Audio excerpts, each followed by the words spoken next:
Here's an update on the Grom. It's been a while since I've made a video. Some things have changed and some things have happened to this thing. About a month and a half ago now, I got in an accident with this Grom. A guy ran a red light and T-boned me on this left side here. It was relatively low speed, but there was some damage to the bike. All of it's been fixed now. I had some fairing damage here. This fairing stay here was bent, so I had to torch that and kind of pry it back out. That was a pain in the ass. This lower fairing here was replaced. There was some scratching on this tail here fairing that I replaced. The exhaust, my old M4 exhaust, was smashed. You can see here, it slid across that. The slider took most of it, but it was also crushed against the swing arm on this side. So that was toast. This is the left side footrest, and you can see how bent it is. That was smashed in. So yeah. The exhaust, I replaced it with a Yoshi. Really nice exhaust, really well designed. The fit and finish is great. It sounds really nice. It's a lot more, I guess, sophisticated sound. The M4 is super obnoxious loud. This is kind of a happy medium. It's not too loud, it's not too quiet. Full throttle, you can really, it'll sing, but at idle it sounds a little louder than stock. I low-sided this at the track the day after I put this fucking exhaust on, so that sucked, but such is life.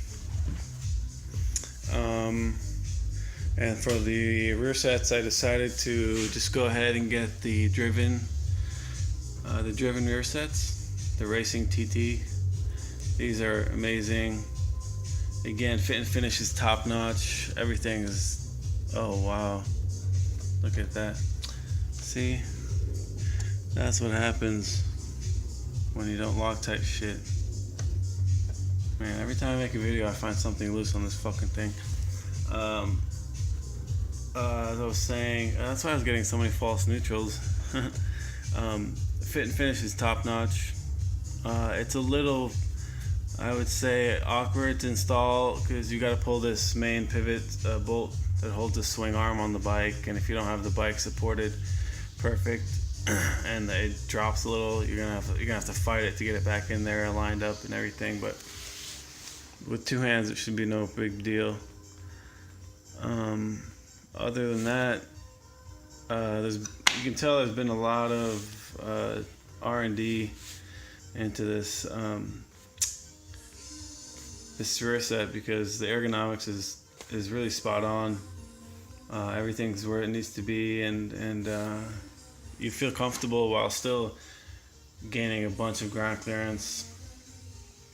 And they really make it simple with it's not very adjustable. That's the one con I'd have to say. There's only 4 pegs you can really use to raise and lower the foot peg position. Although the toe, the shift toe and the shift lever do have adjustment as well, but I would say adjustment is not that great, but it works really well. And I've set it once and I've never had to adjust it since. Setup takes a little while because the adjustment on the Grom is kind of a pain in the ass.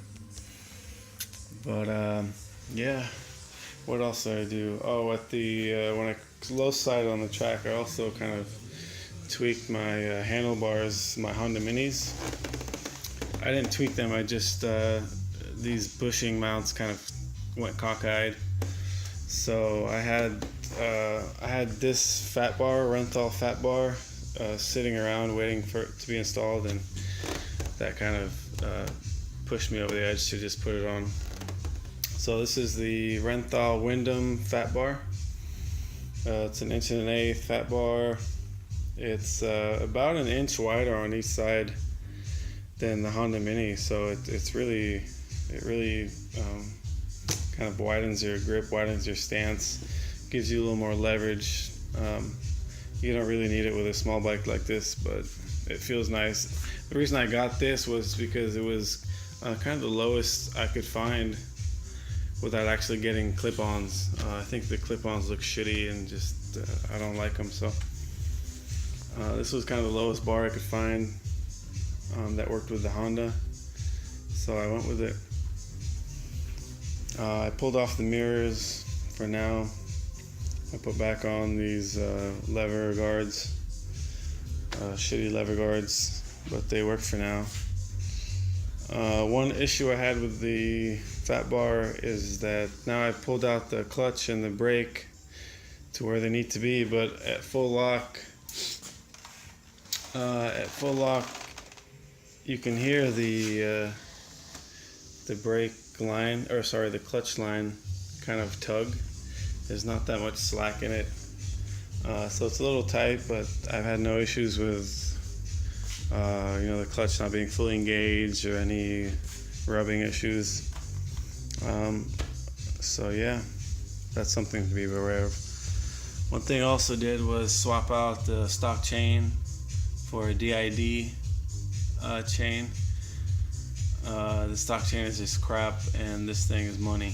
It looks good, it works good. You don't have to keep adjusting your chain play because it wears out. It doesn't wear out that quick. It's just a good overall upgrade. One other thing I did was I replaced I had a K&N air filter in my stock airbox, and I got the Chimera intake here. It really improved the sound of the bike, I think. The induction noise is much more present, and also I could hear the exhaust a little louder. That being said, this thing really needs a fuel programmer. It's doing a lot of popping, a lot of backfiring, and once in a while it kind of just, if I give it a quick throttle at the wrong time from a stop, it just pops and dies. It's only happened once or twice, but it's kind of annoying. So Bazaz or a tuner like that is definitely in the works. What else? Yeah, other than that, this thing's been great. I've taken it up to a little mini track a couple times. Had a lot of fun. Also, I switched out the tires to the Pilot Pures or Powers. I forgot what they are. One reason I have low side of the track was, I think, because of the stock tires. They weren't the V rubbers, but they were still shitty IRCs. They're okay for street use, but when you're really pushing it on the track, I was going through a chicane and they just couldn't hold me, and so they gave out. These are really, really nice. They have a much more kind of progressive profile. Not progressive, I should say linear profile to the tire. Whereas the stock tire, it was like a really high oval, and in parking lot maneuvers, if you tipped it over a little too much, it feels like it's gonna fall off a cliff, like you're just going down. This thing is very linear.